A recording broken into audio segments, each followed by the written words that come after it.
You're a new graphic designer and you keep thinking, am I doing this right? For me it looks good, but what if I'm actually breaking some rules without me knowing it and people are too shy to tell me what's up?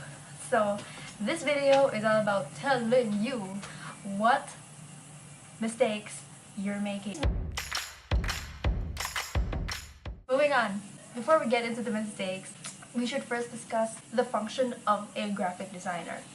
I'm going to give you a personal description of a graphic designer. So I believe that a graphic designer is someone who combines, who marries both the function and aesthetic, who puts art into the business world. A graphic designer, before making an artwork, must first put to mind who this poster, this brochure, this newsletter is for. Think of audience before you make your design. First mistake that new graphic designers make is using too many typefaces. And it's completely understandable. You're new. You want to use every single typeface out there, you know, because it's fun. You just want to grab and experiment, and it's okay. The reason why using too many typefaces is like a sin in graphic design is because you have to know every typeface has its own feeling, has its own emotion, has its own function. Actually, it's very distracting for the viewer because when you have these so many typefaces that evoke so many emotion or feeling or have these different styles, it becomes hard for the viewer to see what you're actually trying to say in your print material, because once again, the number one function of a graphic designer is to make sure that the audience can easily understand and interpret what your material means. Well, I would advise to use only, the cleanest would be just one, the max would be 3, the best would be 2. 2 is okay, 3 is whoa max. Mistake number 2, putting text on a background image. Having a background image on a text, once again, is distracting because when you have a background image that is super detailed, like there's, like for example, like leaves or something, or it's a pattern, that's a really good background image, but you cannot use a text in front of it. Once again, our number one rule is to make sure the audience can see it as fast and easily as possible, diba? Sometimes it's just not readable when you have a really very chaotic background image and you put a text in front of it. Oh my god, what if the text is black or red and the background is black or is a dark color? Who the hell is going to see it? Who would have the patience to read it? They would have to squint, and you do not want that. You have to make it as easy for them as possible to read your information. But I do not want to limit you if you really want to put a background image and put a text in front of it.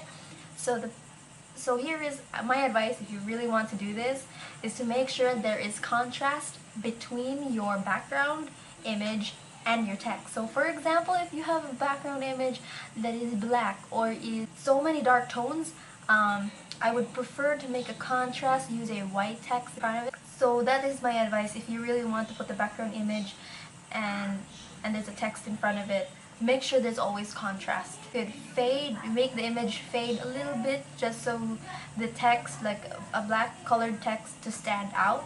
As much as possible, the text should always win.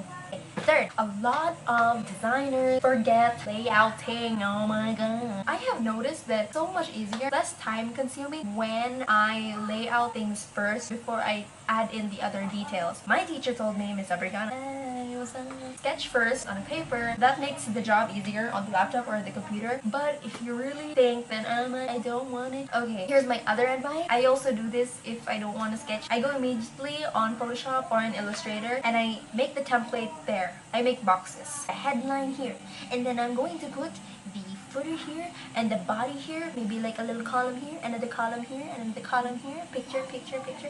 Boom, that's how you work it. It's so much easier because after you put these boxes, then you put in the text.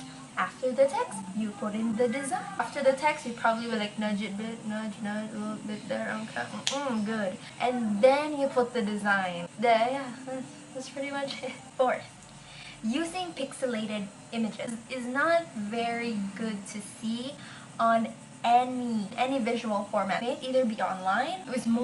It's worse to see it on print unless it is part of, you intentionally made it blurry, intentionally made it pixelated because, I don't know, you have a theme, you have a design, that's okay.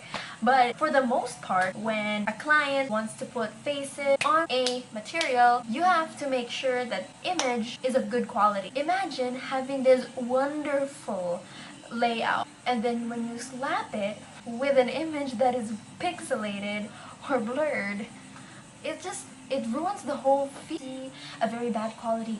So I would advise that you ask your client or to give you a really good quality image, and that image in an email and not on Facebook. When you send images on Facebook, there's a very big chance that the quality of your image decreases because Facebook will try to send that image faster. All of the data the data that picture possesses and squish it as much as possible. For quality's sake and for safety, I would prefer that let them send it through email. Fifth, stretching images and text. A lot of designers do not like it when clients tell them, "You stretch this part." Clients do this because they want to maximize the space. Clients would prefer that you use the whole space, and there's nothing wrong with that. I mean, you understand that they want every space filled, and as a designer, you have to fill in your role that, okay, if possible, do not stretch the text. My advice when you're trying to stretch text, do not stretch it. Instead, use kerning or tracking. Equally space out the letters to not make it look forced. That's how I see it. I prefer to probably kern it or track it. I would just like to add, you can also use more condensed font or a wider font. When you stretch an image, the pixels in the image will do their best to fill in the parts wherein like you resized it to. The quality is then degraded and also the proportion gets really bad. It's really best that if you want to truly resize your image with the proper way, proportioned way, which is going to the corner, shift, drag, yeah. Why would you change an image wherein it's meant to look like this? If you want an image bigger, or smaller that doesn't pixelate, then search for them in Google. There is a way to do that. So those are the mistakes that I hope we could all learn from. So that is it. Thank you so much for watching. This is my first YouTube video.